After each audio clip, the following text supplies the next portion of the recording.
क्षितिज में आज हम आपको पढ़ाने जा रहे हैं प्रेमचंद के फटे जूते। प्रेमचंद के फटे जूते महान व्यंग्यात्मक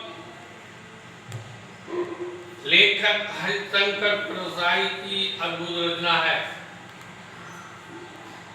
हालांकि हरिशंकर परसाई को व्यंग रचनाकार के रूप में ख्याति प्राप्त है।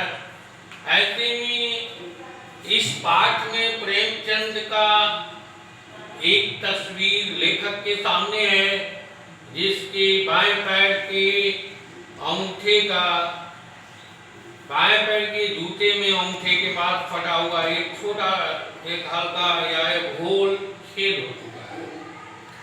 इसी छेद को देख करके लेखक ने बड़ी ही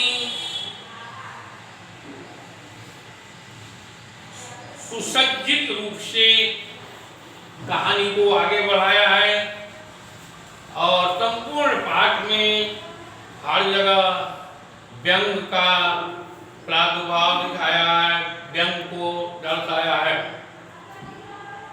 वास्तव में परसाई जी प्रेमचंद के व्यक्तित्व की सादगी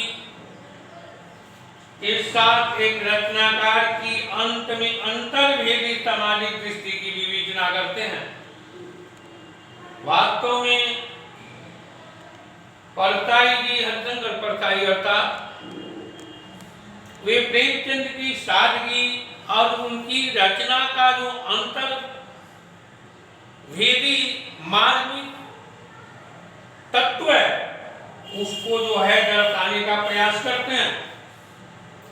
लेखक प्रेमचंद के फटे जूते को देखता है और आश्चर्यचकित हो जाता है, सोचता है कि इतना महान कथाकार, उपन्यासकार, नाटककार, पता नहीं किन किन ख्यातियों से सुसज्जित और सुशोभित किया गया, उनका फोटो खिंचवाते समय जूता फटा हुआ। क्या स्थिति है उनकी?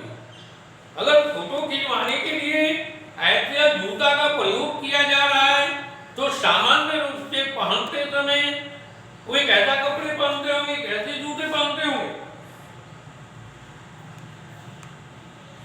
लेकिन लेखक जब ध्यान से तस्वीर को देखता है तो उसे लगता है कि इस तस्वीर में ये फटे हुए जूते को पहनने के कारण कोई चेहरे पर शर्मिंदगी नहीं है, बड़ी बेपरवाही है और बड़ी उपहास स्थिति है, साथ साथ मुस्कान भी दिखाई देती है। लेखक को लगता है इस फटे हुए जूते से हमारे महान कथाकार सम्राटकार प्रेमचंद को कोई अंदर नहीं पड़ता। वे कहते हैं कि लोग जो है एक फोटो खिंचवाने के लिए जूते, कपड़े यहाँ तक मांग लेते हैं, यहाँ तक कि पूरे फोटो खिंचवाने से पहले कपड़े में इत्र तक लगा लेते हैं। उन्हें ऐसा लगता है कि शायद इत्र लगा लेने से फोटो में भी खुशबू आ जाएगी। लेकिन ये कैसे का नाटककार है, ये कैसे कहानीकार है, ये कैसे महान उपन्यासकार है जिन्होंने ये सब एक जूता भी नहीं मांगते बना। लोग तो यहाँ तक कहते हैं कि लोग को फोटो खिंचवाने के लिए बीवी तक उधार को मांग कर बगल में बैठा करके फोटो खिंचवा लेता है। बड़ी ही करते हैं समाज पर, समाज के दिखावेपन पर एक बड़ी कड़ी चोट की गई है लेखक के द्वारा।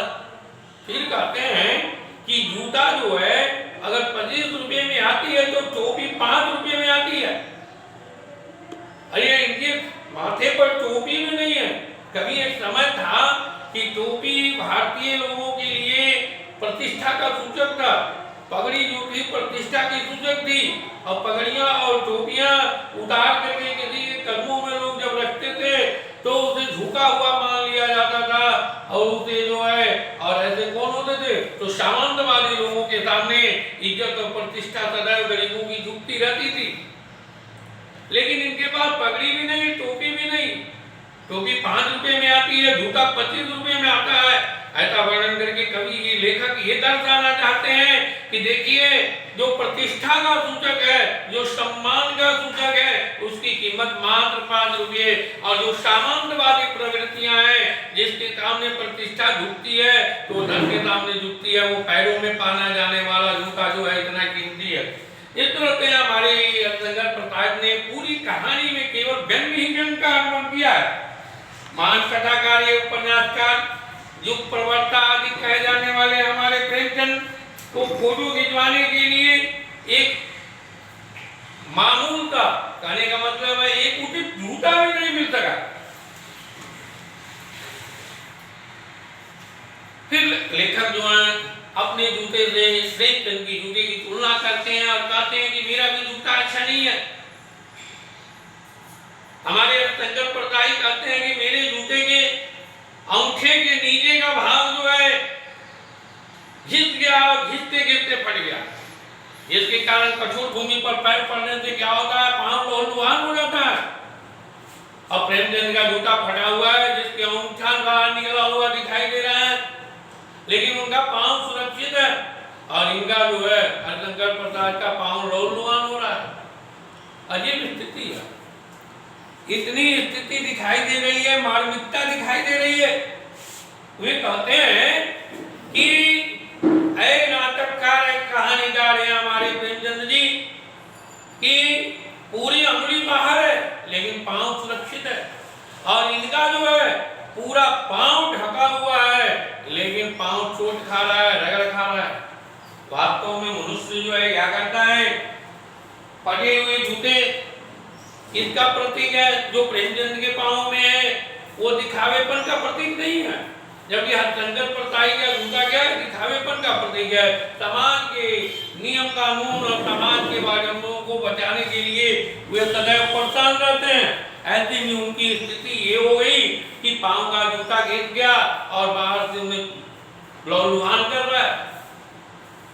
और प्रेमचंद दिखावेपन की प्रवृत्ति में नहीं है, उन्हें कोई कठिनाई नहीं है, उनका पांव सुरक्षित है।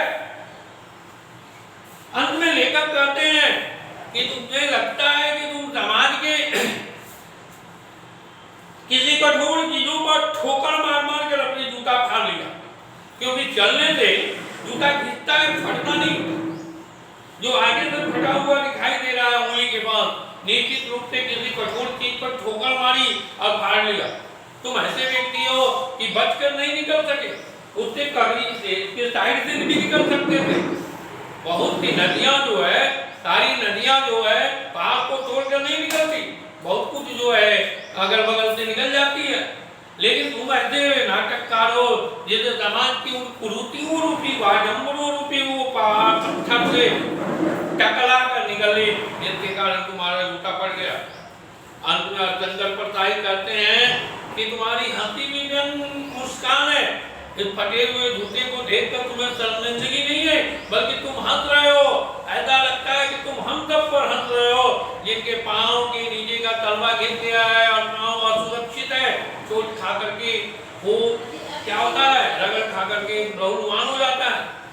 तुम कहना चाहते हो कि मेरा तो पांव सुरक्षित है, तुम्हारा तो पांव नहीं सुरक्षित। वास्तव में ऐसे में ऐसा लगता है कि लास्ट में हरिशंकर प्रसाद कहते हैं कि मैं समझता हूँ तुम्हारे पांव की जो उंगली निकली हुई है उसका इशारा समझता हूँ, उसके उंगली के इशारे को समझता हूँ और तुम्हारी व्यंग मुस्कान को भी समझता हूँ, तुम किस पर हंस रहे हो।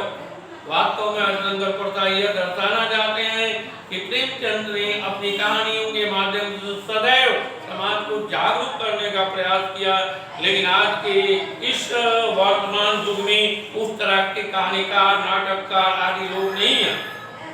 उन्होंने अपनी भी तुलना सामान्य लोगों की तरह ही की। धन्यवाद। काटिए सर।